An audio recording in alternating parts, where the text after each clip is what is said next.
And that's what it looks like. There are a total of, I think it was 5 or 6 drains added to the French drain.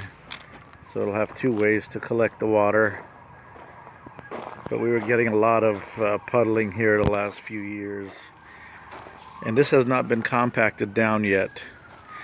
But we'll rent a compactor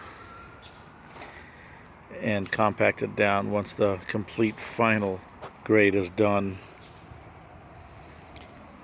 But it's getting there. This stuff packs pretty good. I'm actually quite happy with it.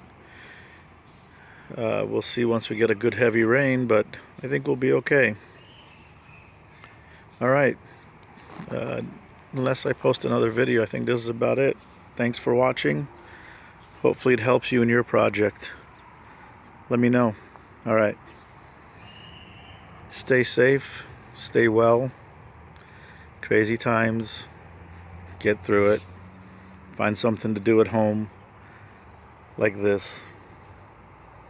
I've been waiting almost 9 years to do this project.